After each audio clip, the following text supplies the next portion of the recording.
बोली शंकर भगवान की जय हो, जय गुरु हो। महाराज की जय। कहे के बा कि हमनी के गावे गावे टोला टोला शिव चर्चा गावत गावत गोड़ दुखा जाता। हाँ तो मोटरसाइकिल खरीद ली है।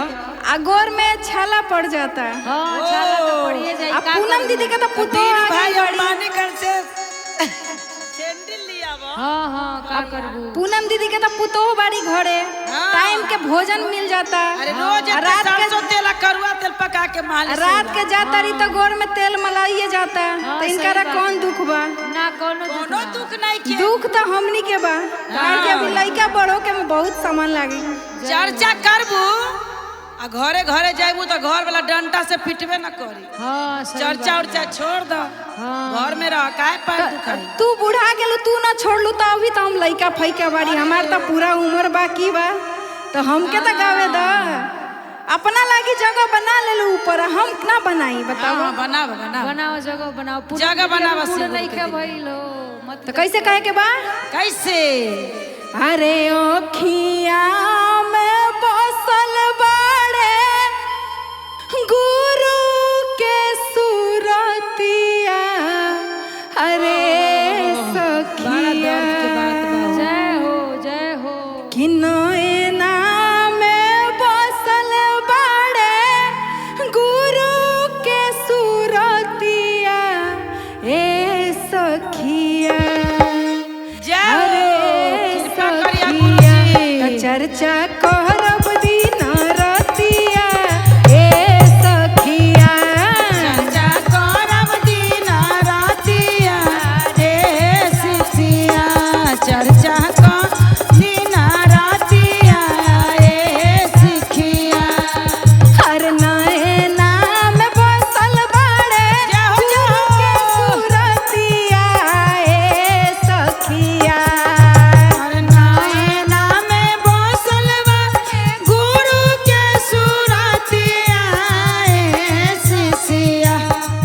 हर नैना में बसल बाड़े गुरु के सूरतिया। ए सखिया अरे सखिया तो चर्चा करब दिन रतिया। ए सखिया चर्चा करब दिन रतिया। ए सखिया चर्चा करब दिन रतिया। रे सखिया और ई कैसे कहे के बा? चर्चा गावे जानी हम दूर दूर गावे। दूर गावे हो दूर दूर गावे। बार बार छाला हमरा पर जाता पावे। और जाता पावे हो पर जाता पावे। चर्चा गावे जानी हम दूर दूर गावे। बार बार छाला हमरा पर जाता पावे। कहियाल गुरु हमर बुझी है विपतिया। ए सिसिया कहियाल गुरु हमर बुझी है विपतिया। ए सखिया हर कहियाल गुरु हमर बुझी है विपतिया। ए सिसिया अरे सिसिया तो चर्चा करब दिन रतिया। ए सिसिया चर्चा करब दिन रतिया। ए सिसिया त चर्चा करब दिन रतिया। रे सिसिया चर्चा करब दिन रतिया। देखी दीदी, ए सिसिया महादेव जी से ऐसा लगन लागल बा कि पाँव में छाला पड़े चाहे दूल्हा रोज गरियावे चाहे सास ससुर ताना मारे पर चर्चा कइल ना छोड़ब। हाँ तो कैसे कहतारी? कैसे? अरे मानवा में बसल बाड़े गुरुजी सदैव हो। गुरुजी सने हो गुरुजी सने हो। मुख पर रहे हमरा हरदम महादेव हो। हरदम महादेव हो।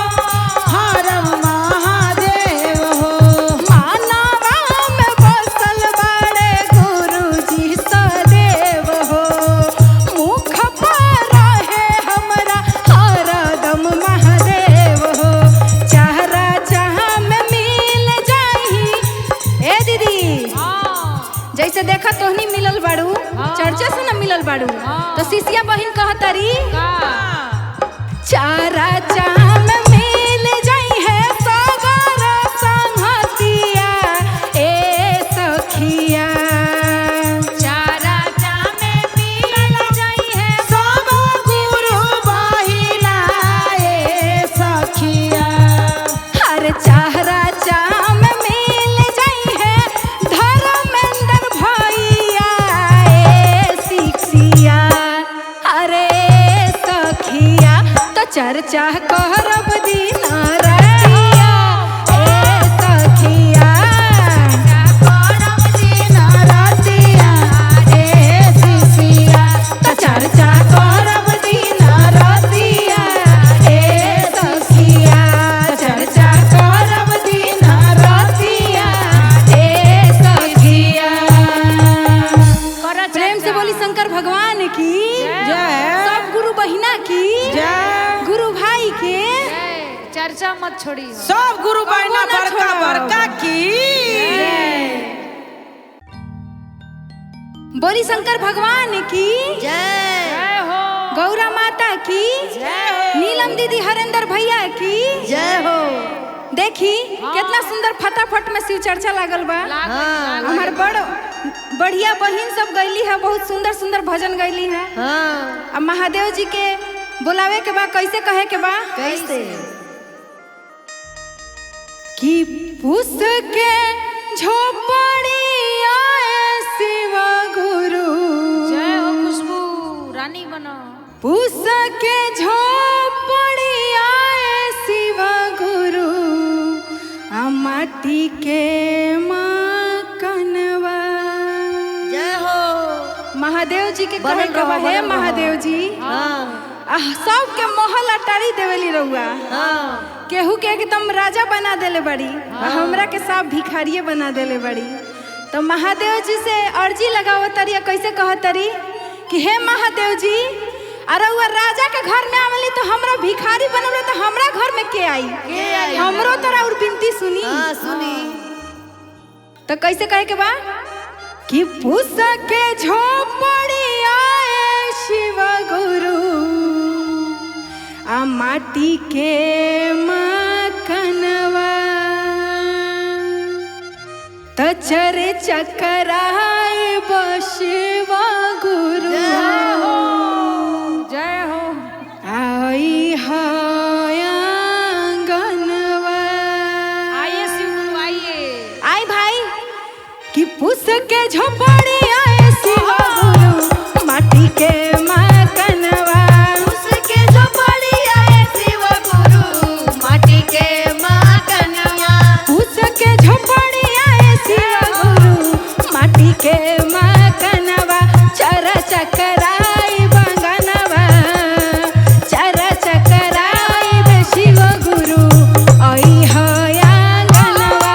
चर चकराई बे शिव गुरु आई आंगनवा। पुस के झोपड़ी आए शिव गुरु माटी के मकनवा। उसके झोपड़ी आए शिव गुरु माटी के मकनवा। उसके झोपड़ी आए शिव गुरु माटी के मकनवा। चर चकराई बे शिव गुरु, चर चकराई बे शिव गुरु आई आंगनवा। चर चकराई बे शिव गुरु आई आंगनवा।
बोली शंकर भगवान की जय। देखी आज बहुत खुशी के बात बा कि हमरा धर्मेंद्र भैया के घर में शिव चर्चा होखता। हाँ होता।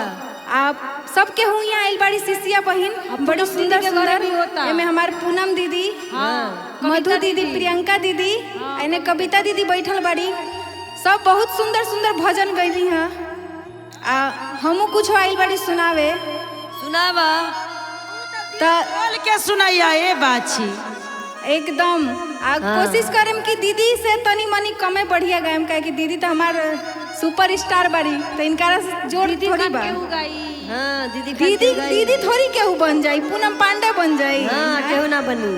तो शिव गुरु के बुलावे के बार कैसे कहे के बा? कैसे कि है शिव गुरु साँझे सवेरे हम देखी रहिया। हे शिव गुरु हम देखी ना भोरे से साँझ हो गई, अब फिर भिनुसार हो गई, अब फिर साँझ होके जाता और रउआ हमरा आंगना में आके हमके दर्शन कब देव। इहे इंतजार में दोनों हमार नैना एकदम राह देखत रहा। बस जल्दी दीहन जल्दी। तो कैसे कहे के बा? कैसे कि हे गुरुजी साँझे सवेरे हम देखी रहिया।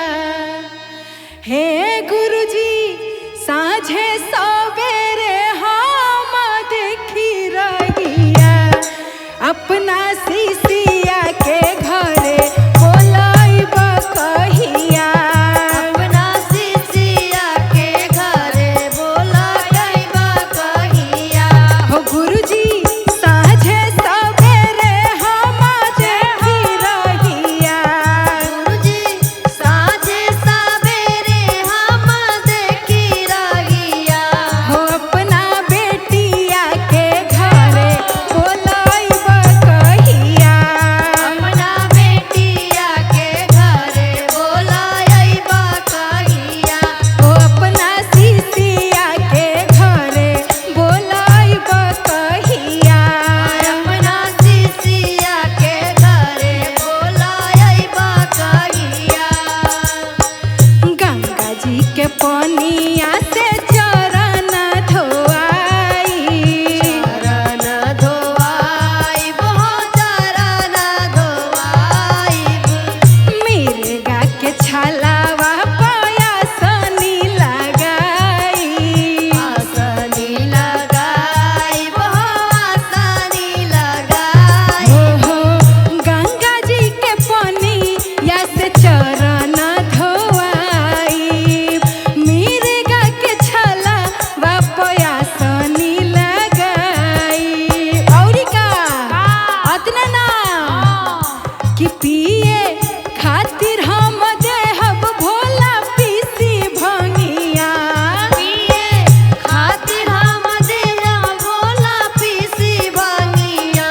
हो पिए खातिर हम देहब भोला पीसी भंगिया। तो अपना बेटिया के घरे बोलाइब कहिया। अपना बेटिया के घरे बोलाइब कहिया। हो अपना शिष्या के घरे बोलाइब कहिया। अपना शिष्या के घरे बोलाइब कहिया। बसहा सवारी कइके अइह तू आंगनवा। अइहा तू आंगनवा हो अइहा तू आंगनवा। पार्वती मैया के लइह तू संगवा। अइहा तू संगवा हो अइहा तू संगवा। हो बसहा सवारी कइके अइह तू आंगनवा। पार्वती मैया के लइह अपना संगवा। शिव गुरु फेरी द नजरिया हम पर एक बेरिया। हो शिव गुरु फेरी द नजरिया हम पर एक बेरिया। कैसे कहे के बा? कैसे कि अपना शिष्या के घरे बोलाइब कहिया।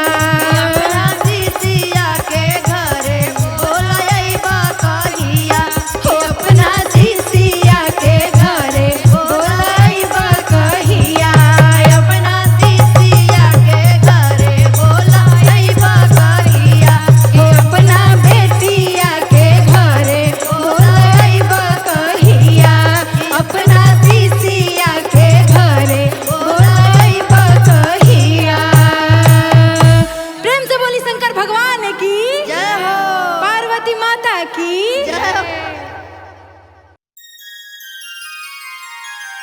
प्रेम से बोलिए शंकर भगवान की जय, मैया पार्वती की जय हो। आई बहुत सुंदर शिव चर्चा होता सगरो गुरु भैना आइल बानी जा। सब केहू बहुत सुबेरे सुबेरे आइल बानी जा। आ वही में गौरा रानी अपने नैहरे गइल बड़ी आ नैहरे गइल बड़ी तो सब केहू हाल चल पूछेला दीदी माई उनकर हाल चल पूछे तड़ी कि ये बेटी ससुरा के कुछ हाल चल बतावा। बड़ा दुख बारे माई कहत तड़ी माई का बताई बोला बोला बेटी अपने बोला। से शादी कोई नहीं तब हम ही जानतनी कि हमार का हाल बन ससुरा भइल बा। आ कहत तड़ी नीरज दीदी कैसे कहत तड़ी कैसे हो अरे कैसे के दुखवा बताई मैना कैसे के दुखवा बताई मैना भोला रोज भांग पी के करेले डरामा भोला रोज भांग पी के करेले डरामा भोला रोज भांग पी के करेले डरामा कैसे के दुखवा बताई गौराया माँ भोला रोज भांग पी के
काहे ऐसन कैलू के ऐसन बौरा दुल्हा पौलू जा प्रेम से ना, बोलिए भगवान साचे है। दरबार की भाई के का दोष देता रू